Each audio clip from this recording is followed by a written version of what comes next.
जम्मू कश्मीर के कारगिल सेक्टर में दुश्मनों के दांत खट्टे करते हुए, उनके नापाक अपवित्र मंसूबों को नेस्तो नाबूद करते हुए, और जिस तरह से भारतीय सेना ने दुश्मनों को पराजित करने का कार्य किया था, उस दिवस की समस्त देशवासियों को बहुत बहुत शुभकामनाएं। और भारतीय सशस्त्र सेनाओं के सेनानियों को, भारतीय सशस्त्र सेनाओं के जिम्मेदार अधिकारियों को मेरा शत शत नमन, उनको मेरा प्रणाम। स्वतंत्रता दिवस हम 15 अगस्त 1947 को मनाने का कार्य करते हैं। उससे पहले जब हम प्रतंत्र थे, जब हम अधीन थे, जब हम पराधीन थे, तब हम स्वतंत्रता के लिए संघर्ष कर रहे थे, उससे जूझ रहे थे। तब ऐसे ही वीरों के कारण, ऐसे ही वीरांगनाओं के कारण, ऐसे ही रणबांकुरों के कारण, ऐसे ही स्वतंत्रता सेनानियों के कारण हमने स्वतंत्रता हासिल करने का कार्य किया है। लेकिन बड़े दुर्भाग्य की बात है कि स्वतंत्रता सेनानियों ने स्वतंत्र भारत के प्रजातंत्र में जिस पवित्र लोकतंत्र का सपना देखा था, आज वो कलंकित होता नजर आ रहा है, आज वो भयभीत होता नजर आ रहा है। हमारे राष्ट्रीय अध्यक्ष श्री राहुल गांधी जी ने जनवरी महीने में ही केंद्र की सरकार को चेतावनी देने का, आगाह करने का, सजग करने का, सतर्क करने का कार्य किया था। लेकिन केंद्र की नाकारी, निकम्मी, लापरवाही सरकार ने इसको नज़रअंदाज करने का कार्य किया। राहुल जी ने इस बात को बताने का कार्य किया था कि इस संक्रमण ने भारत की दहलीज को लांघने का कार्य किया है, भारत में इसका प्रवेश हो चुका है, भारतीय अर्थव्यवस्था बिगड़ सकती है, सिकुड़ सकती है, लड़खड़ा सकती है।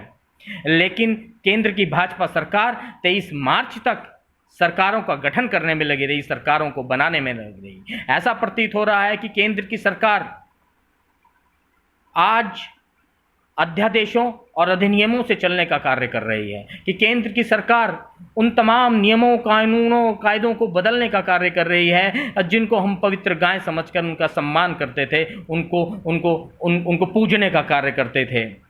मुख्य आर्थिक सलाहकार संजीव सान्याल ने इस बात की पुष्टि की है कि ऐसे नियम, कायदे, कानून जो भारतीय लोकतंत्र के लिए, भारतीय लोकतंत्र की मजबूती के लिए अति आवश्यक हैं, आज उन कानूनों में, उन नियमों में संशोधन हो रहा है।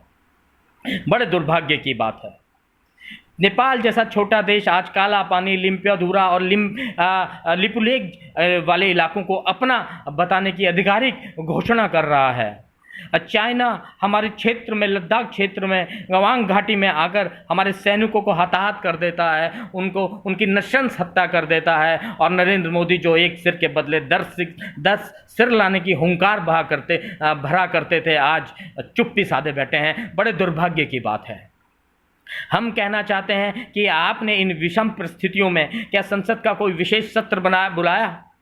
क्या संसद में भारतीय जनता पार्टी के अलावा कोई, क्या अतिरिक्त कोई और राजनीतिक दल मौजूद नहीं है जो बुद्धिजीवी हो, जो बुद्धिजीवी वर्ग से आता हो? बड़े दुर्भाग्य की बात है कि आज भारतीय लोकतंत्र एक तानाशाही रवैये से अपनी भारतीय व्यवस्था को चलाने का कार्य कर रहा है। इजराइल के दार्शनिक और इतिहासकार नेहा युवान हरारी ने इस बात को कहा था कि संक्रमण के इस काल में, संक्रमण के इस आक्रमण में सरकारें अपने लोकतंत्र को लचीला और ढीला कर देंगी, उन्हें बर्बाद कर देंगी। उन्होंने इस बात को कहा था कि लोकतंत्र अधिनायकवाद की ओर बढ़ेगा। उन्होंने इस बात को कहा था कि लोकतंत्र में चुनी हुई सरकारें अपने आप को सर्वशक्तिमान मान लेंगी और उसे अपनाने के लिए, उसे तानाशाही तरीके से उसे अपनाने के लिए नए कारनामे, नए उपायों को करने का कार्य करेंगी। बड़े दुर्भाग्य की बात है कि आज भारतीय लोकतंत्र खतरे में है। राजस्थान की चुनी हुई सरकार अशोक गहलोत जी के नेतृत्व में जब इस महामारी के समय में उत्कृष्ट और विशिष्ट कार्य कर रही है, तब आप उस सरकार को डराने का कार्य कर रहे हैं, तब आप सरकार को ध्वस्त करने का कार्य कर रहे हैं। हम कांग्रेस का एक जन स्पीक फॉर द डेमोक्रेसी के माध्यम से देश की तमाम जनता से यह आग्रह करता है, यह विनती करता है कि हमारी भी जिम्मेदारी है इस लोकतंत्र के प्रति। इस लोकतंत्र को बचाने के लिए हमें भी आगे बढ़ना है, हमें भी अपने अब मताधिकार का प्रयोग, अपने मतदान का प्रयोग उस राजनीतिक दल के लिए करना है जो देश की अखंडता और संप्रभुता के साथ साथ देश की आर्थिक व्यवस्था और विकास की सोच भी रखे और देश को विश्व के अग्रणी देशों की पंक्ति में खड़ा करने का साहसिक कार्य करे। मैं देश की जनता से आग्रह करना चाहता हूँ कि भारतीय जनता पार्टी की सरकारें जहाँ जहाँ भी हैं अलगाववादी तरीके से, फिरका परस्त तरीके से देश में भाईचारे के माहौल को, भाईचारे के फिजा को, भाईचारे की वादियों को नष्ट और पथभ्रष्ट करने का कार्य कर रही हैं। उनकी राजनीति इस बात को साबित करती है कि मोहब्बत करने वालों में ये झगड़ा डाल देती है, राजनीति दोस्तों की जड़ में मट्ठा डाल देती है और तवायफ की तरह अपने गलत कामों के चेहरे पर यह भारतीय जनता पार्टी मंदिर और मस्जिद का पर्दा डाल देती है। जय हिंद, जय भारत, जय उत्तराखंड।